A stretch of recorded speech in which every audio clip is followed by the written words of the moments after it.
छत्तीसगढ़ में मिशन 2023 को देखते हुए बीजेपी में बड़े बदलाव किए गए हैं और इस बदलाव के बाद नवनिर्वाचित प्रदेश अध्यक्ष का प्रदेश व्यापी दौरा भी शुरू हो गया है, जिस पर अब प्रदेश की राजनीति गरमा रही है। दरअसल बीजेपी की जमीन को मजबूत करने के लिए अरुण साव प्रदेश का दौरा कर रहे हैं। इस दौरे के दौरान 15 साल की उपलब्धि और केंद्र सरकार के कामकाज की जानकारी दी जा रही है, तो वहीं छत्तीसगढ़ सरकार की विफलताओं और वादा खिलाफी को भी जनता के सामने रखा जा रहा है, जिस पर मंत्री कवासी लखमा का कहना है कि नए नए अध्यक्ष बने हैं, माला पहनने का शौक होता है, चुनाव में टिकट पाने वाले स्वागत कर रहे हैं। कोई भी प्रदेश अध्यक्ष बनता है, प्रदेश का दौरा करता है पहला बार, उनको माला पहनाने का शौक होता है। जो टिकट पाने वाले लोग हैं, भीड़ लेके आता है। ये नया बात थोड़ी है, चाहे हमारा पार्टी का हो चाहे दूसरा पार्टी का। प्रदेश अध्यक्ष बनने के बाद उसको शौक भी लगता है घूमने का, उसका शौक पूरा होने दो। इधर कवासी लखमा के बयान पर पूर्व नेता प्रतिपक्ष धर्मलाल कौशिक ने पलटवार किया है। उन्होंने कहा है कि निश्चित रूप से जाएंगे तो माला पहनाएंगे, लेकिन कांग्रेस परेशान क्यों हो रही? निश्चित रूप से जाएंगे तो माला पहनाएंगे। केवल मंत्री को माला पहनने का अधिकार थोड़ी है, जो बीजेपी के पदाधिकारी जाएंगे उनको भी अधिकार है। और स्वाभाविक रूप से कोई भी पदाधिकारी बनेगा तो प्रदेश का दौरा करेगा, बैठक लेगा, कार्यकर्ताओं से मिलेगा, जनप्रतिनिधियों से मिलेगा। सक्रियता होनी चाहिए, ये सक्रियता हमारे पदाधिकारियों में है और मैं समझता हूँ कि लोग उनका स्वागत करते हैं। ये केवल स्वागत नहीं है, ये विचलित इसलिए हो रहे हैं, माला से विचलित नहीं हो रहे हैं। उनको कांग्रेस का जमीन खिसकते हुए नजर आ रहा है, दिखाई दे रहा है, इससे कांग्रेस विचलित है। एक तरफ सीएम भूपेश बघेल का भेंट मुलाकात और दूसरी तरफ बीजेपी प्रदेश अध्यक्ष का प्रदेश व्यापी दौरा, कुल मिलाकर दोनों ही पार्टी चुनावी मिशन मोड में आ गई है। अब देखना होगा आने वाले 2023 विधानसभा चुनाव में इस दौरे का क्या नतीजा सामने आता है। कुलेश्वर पांडे, बंसल न्यूज, रायपुर। छत्तीसगढ़ में चुनावी शंखनाद के साथ चुनावी राजनीति भी चालू हो गई है। हर मुद्दे पर हर वार पर पलटवार के बीच छत्तीसगढ़ की सियासत सरगर्म हो रही है। इसलिए तो हम कह रहे हैं राजनीति चालू आहे।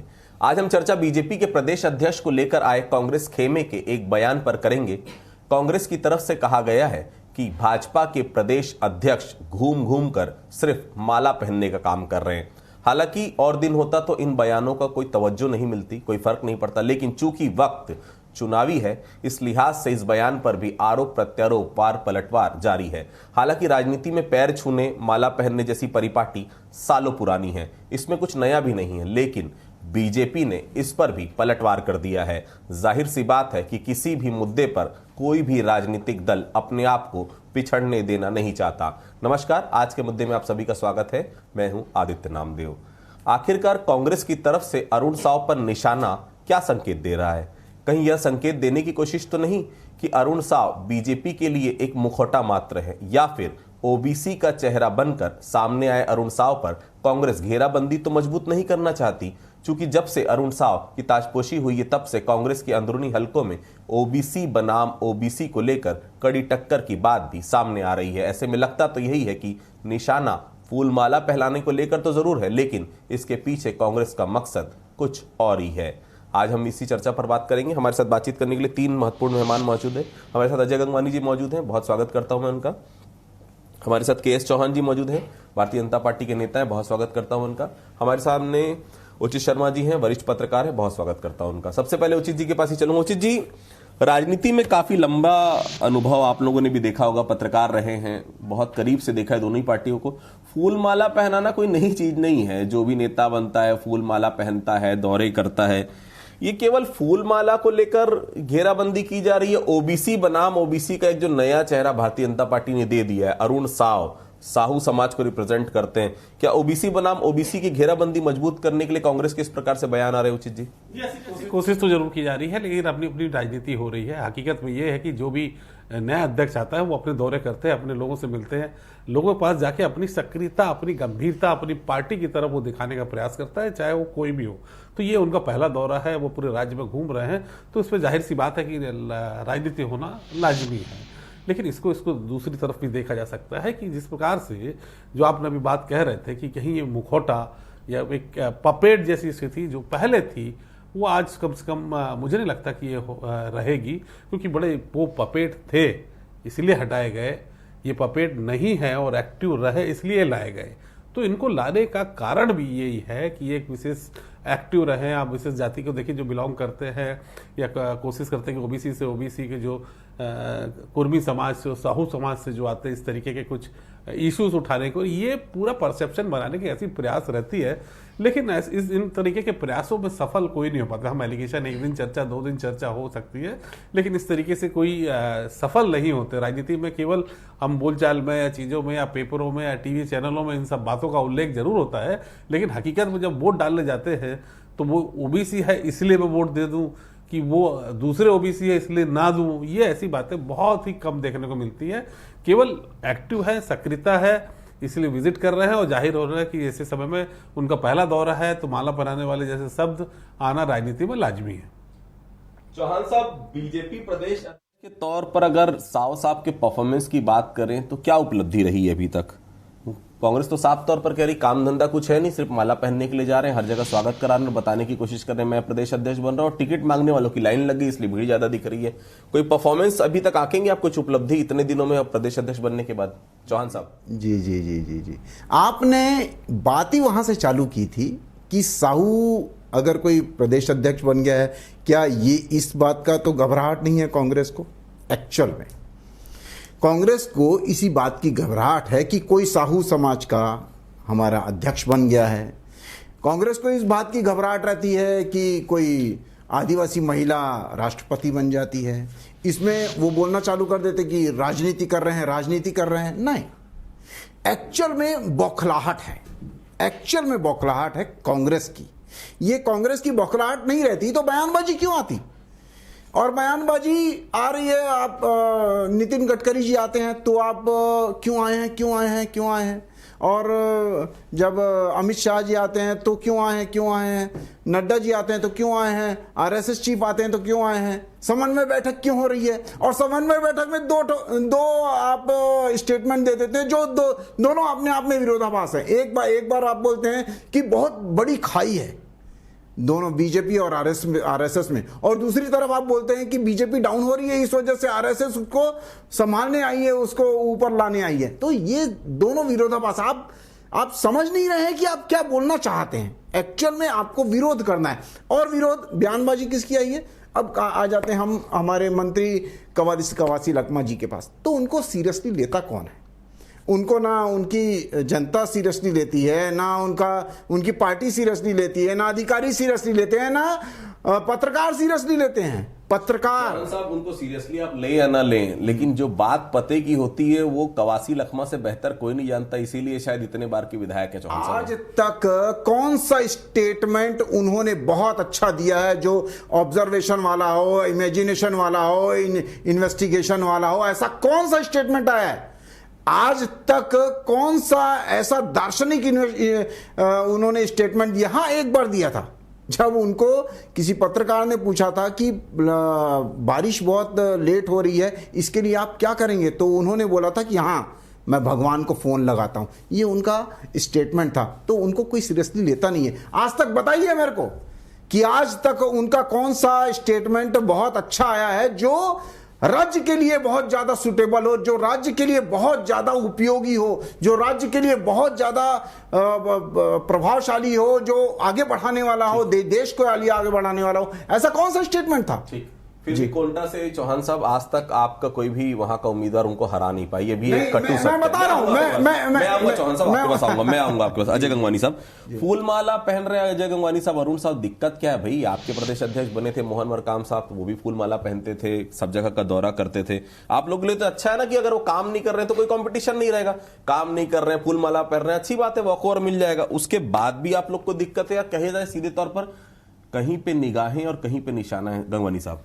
आदित्य जी, देखिए, चौहान जी कितना भी साबित करने का प्रयास करें कि कवासी लखमा जी एक अच्छे नेता नहीं है, लेकिन पूरा छत्तीसगढ़ जानता है, कांग्रेस पार्टी जानती है कि कोंटा से वो लगातार जीतते आए हैं। आज उद्योग मंत्री हैं, बहुत से जिम्मेदार पदों पर रहे हैं और अपनी भोली भाली छवि एक सीधे सरल आदिवासी व्यक्ति है। तो उनके शब्दों से ज्यादा जो महत्व दिया जाना चाहिए वो उनकी भावनाओं को दिया जाना चाहिए। देखिए उनके जो शब्द है वो सही जगह पे तीर जाके लगा है, तो कहीं ना कहीं ये चौहान जी की बौखलाहट दिखती है। कुछ चीजें स्पष्ट कर दूं, आज ये चौहान जी घबराहट और बौखलाहट की बात करते हैं तो आज कौन घबराए हुआ इस बात से दिखता है कि देखिए अभी तक 3.5 साल का कार्यकाल हुआ है कांग्रेस का, ये चौथा प्रदेश अध्यक्ष है। जब 2018 में रिजल्ट आया तब धर्मलाल कौशिक जी अध्यक्ष थे, हार का ठीकरा उनके ऊपर फोड़ा गया, उनको हटा के फिर विक्रम उसेंडी एक आदिवासी नेता को बनाया गया। लेकिन आदिवासी के विरोधी शुरू से रहे हैं, वो बेचारे आदिवासी विक्रम उसेंडी जी अपनी कार्यकारिणी तक घोषित नहीं कर पाते। उसके बाद फिर विष्णुदेव साय, उसके बाद अब अरुण साव। विष्णुदेव साय भी एक आदिवासी नेता थे आदित्य जी, आज एक आदिवासी दिवस के दिन एक वरिष्ठ आदिवासी नेता विष्णुदेव साय जी को उनके पद से हटाना इस बात का स्पष्ट प्रमाण है कि भारतीय जनता पार्टी आदिवासियों के बारे में क्या सोच, क्या नजरिया रखती है। और उसके बाद देखिए 6 प्रदेश प्रभारी, आज जब वो 2018 हुआ तो सौदान सिंह, उस पर डी पुरंदेश्वरी जी, शिव प्रकाश जी, नितिन नवीन, अजय जामल और नए जो प्रभारी है ओम माथुर। तो उसके बाद धर्मलाल कौशिक, नेता प्रतिपक्ष।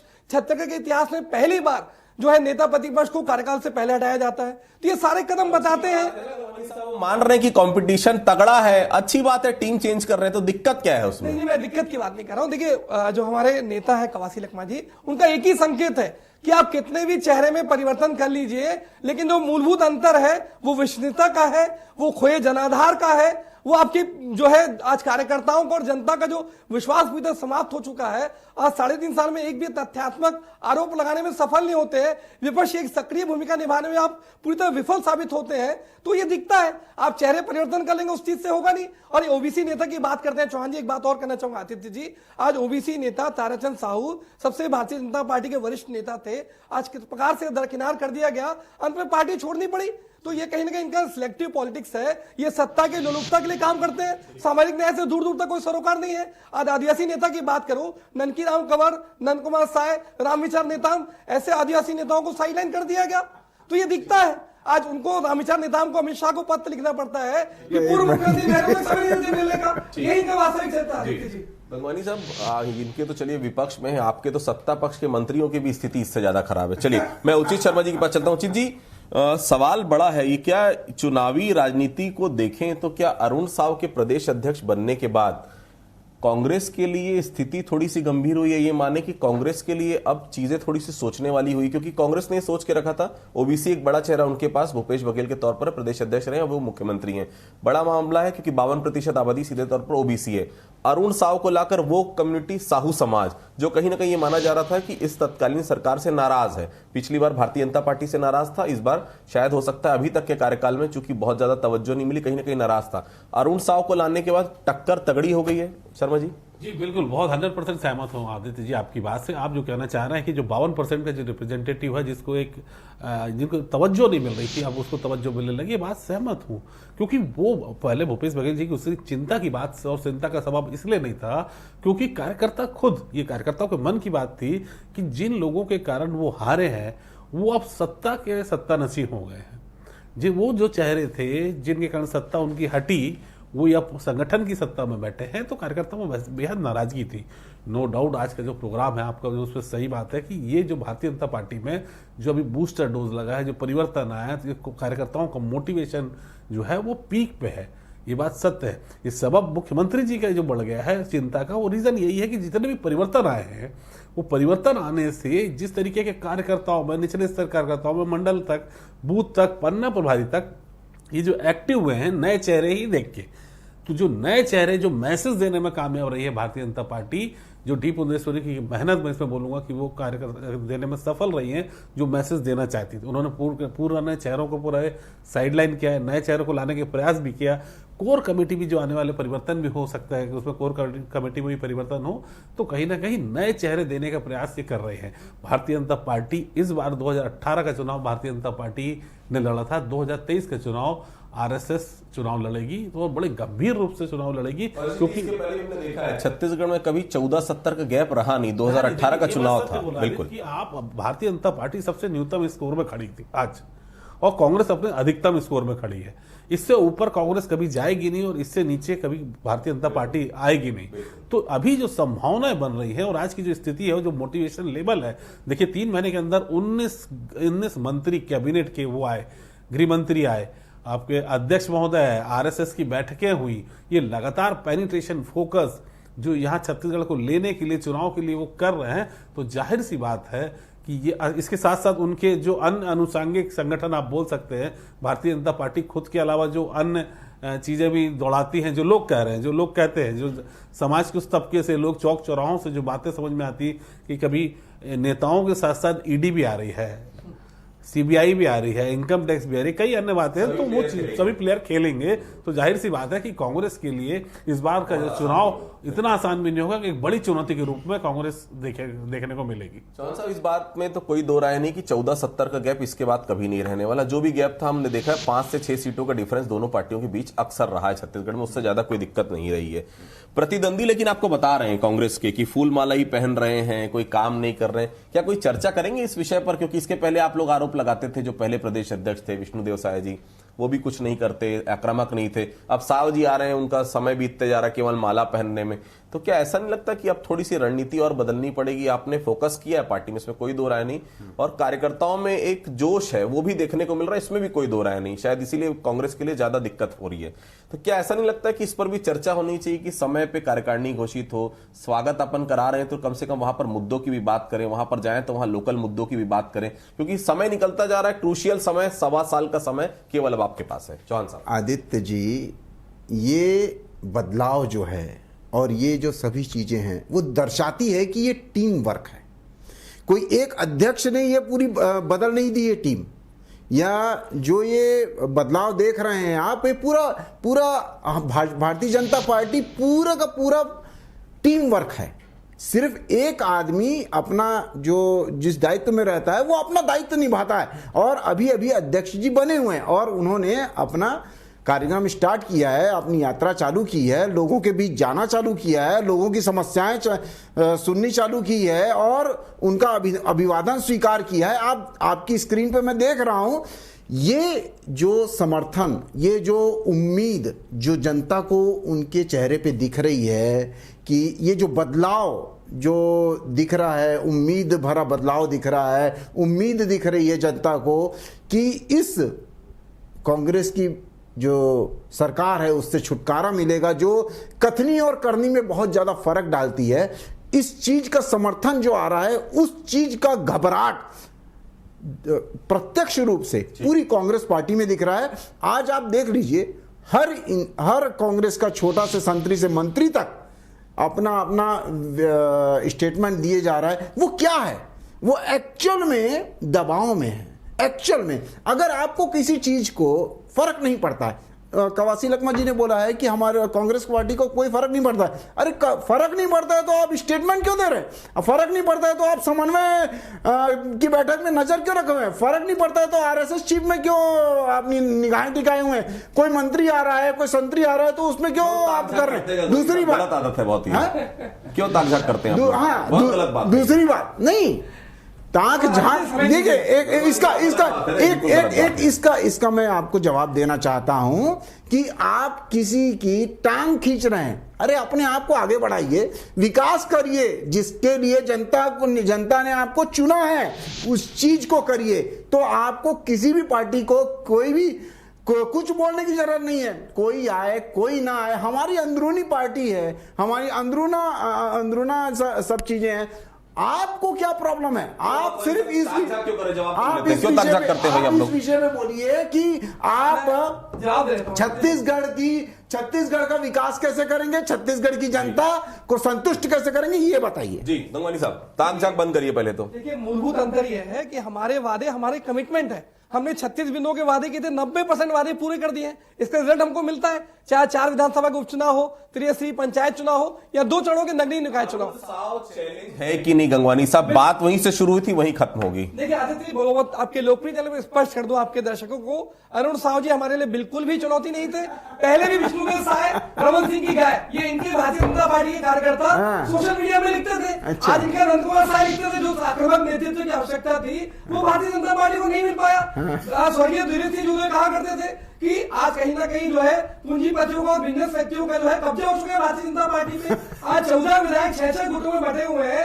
रमन सिंह उस चीज का आंसर दीजिए माननीय प्रवक्ता जी, आप उस चीज का आंसर दीजिए। आप उस चीज का आंसर दीजिए पहले, आप उस चीज का पहले आंसर दीजिए जो बोला है।